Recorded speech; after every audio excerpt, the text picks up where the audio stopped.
Hello. Yes, you can see from the title, this is a somewhat different video from me. All of the stuff I do on YouTube and all the social media is all about business, either about McLaren's and our McLaren workshop side, or about Silverstone Shooting Centre and our police training type stuff with targets. This is somewhat different. So I'm going to tell you a story and it'll explain why I'm doing this, hopefully at the end. So going back about 3 months or so, I've been watching YouTube and social media and the TV all about prostate cancer. And I'm 56 years old. And I'm a typical bloke. Don't go to the doctors, you know, far as I'm concerned, unless I'm dying, and far as I'm no go to hospital. Far as I'm concerned, always did it myself and look after. Typical bloke, you know what? I'm not ill. 'Tis but a scratch. A scratch? Your arm's off. No, it isn't. Well, what's that then?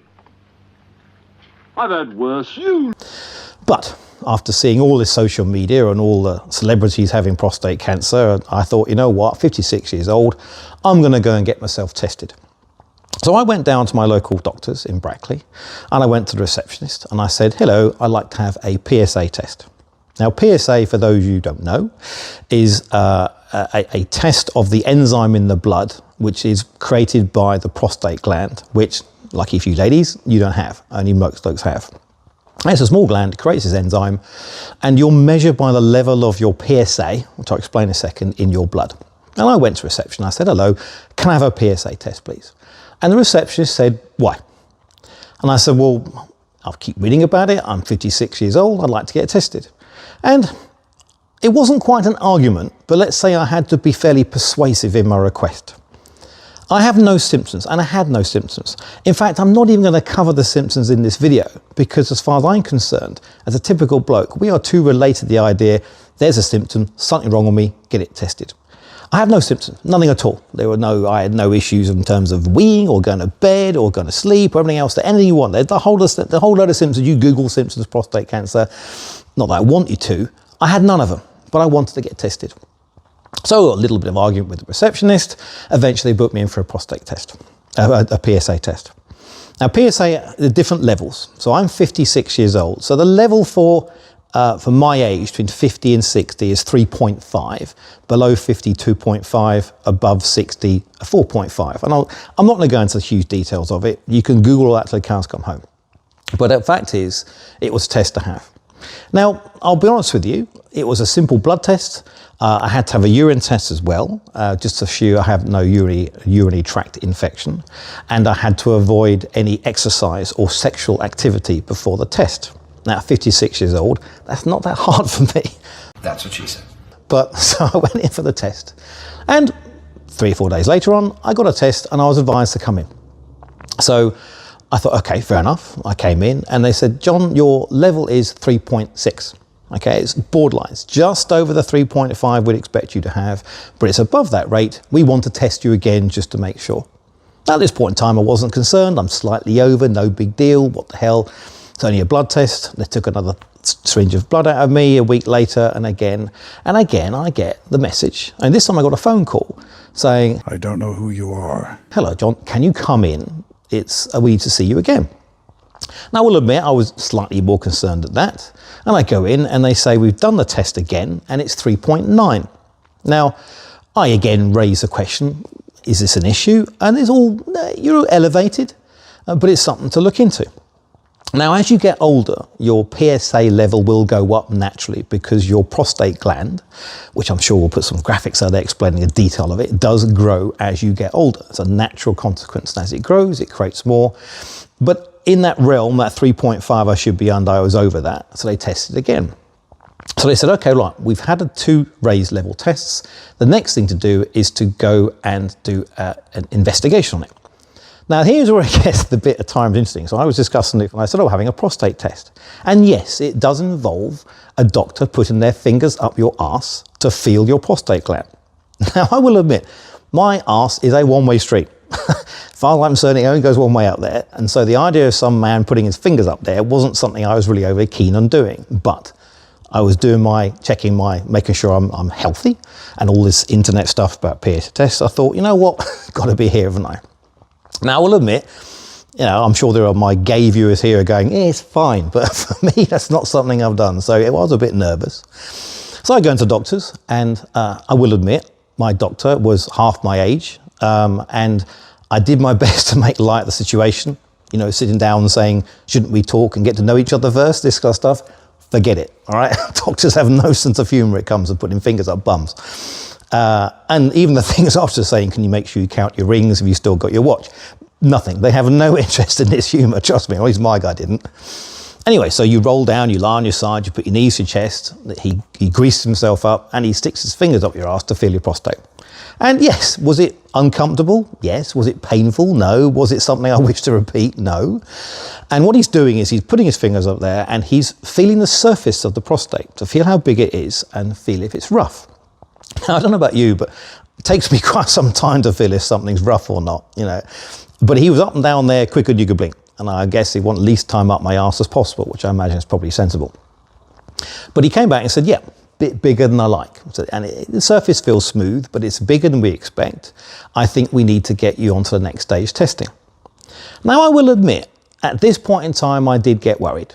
Okay, apart from anything else, and I'll explain why I'm doing this video in a second, I, as a registered firearms dealer and a range owner and a firearms owner, are very heavily controlled in terms of my mental state.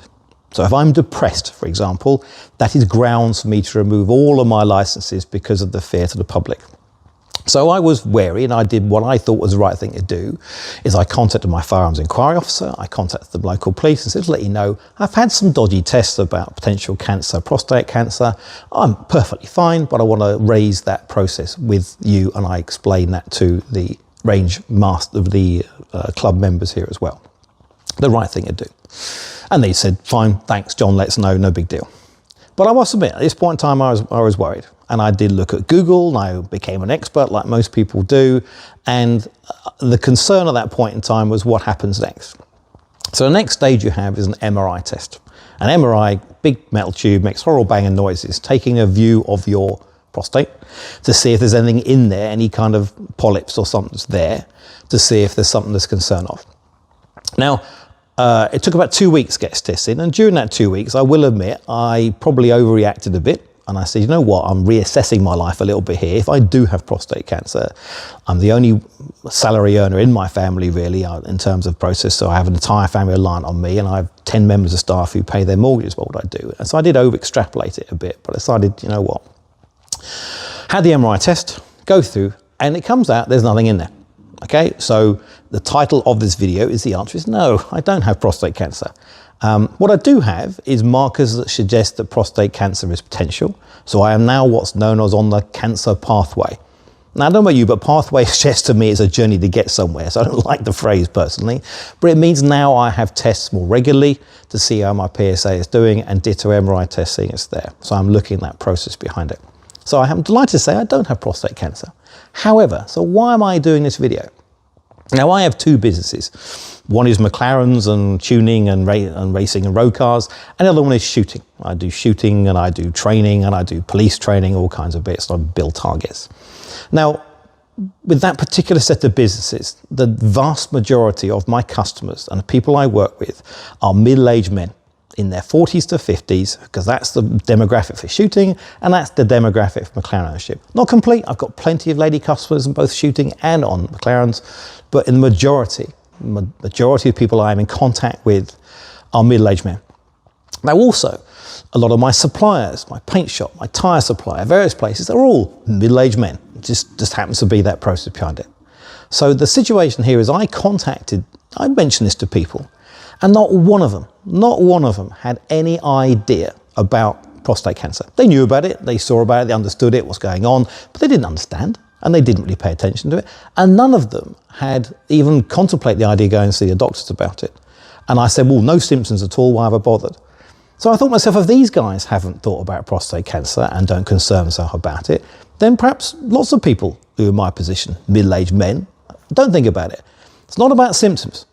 Now, the thing to consider is that around about 12 to 13,000 ladies a year die of breast cancer. And there is a coordinated breast cancer screening program in the UK for it. My wife suffered breast cancer, fortunately in remission 10 years ago. But she screened and screened and screened, it picked up and got breast cancer, treated and cured. Men, 14,000 people in the UK die of prostate cancer. That's more than breast cancer. But there's no screening process. It's reliant on symptoms, people like us going in saying something wrong with me and then dealing with it. Now, I had no symptoms. I have no symptoms. And I don't have prostate cancer. It's great. But how many of you watching this, and I'm going to make the assumption a good proportion of you are middle-aged men, have even thought about it? So what I'm doing this video for is to say, you know what? Why don't you go and get a test? Worst case, nothing wrong with you. Absolute best case. But maybe there is something there. And maybe that early stage is where it's treatable. Because prostate cancer is very treatable if caught early. If you treat it late, it becomes terminal. So I thought to myself, I don't normally do personal videos, but I thought to myself, if just one person watches this video and goes, yeah, screw it, I'll go get tested. Oh, it is elevated. Oh, it is treatable. Oh, I am going to survive. Then I'll feel I've done something right for the world. So happy to say I don't have prostate cancer. I hope to God you don't too, but perhaps go and find out just to make sure. Okay, cheers.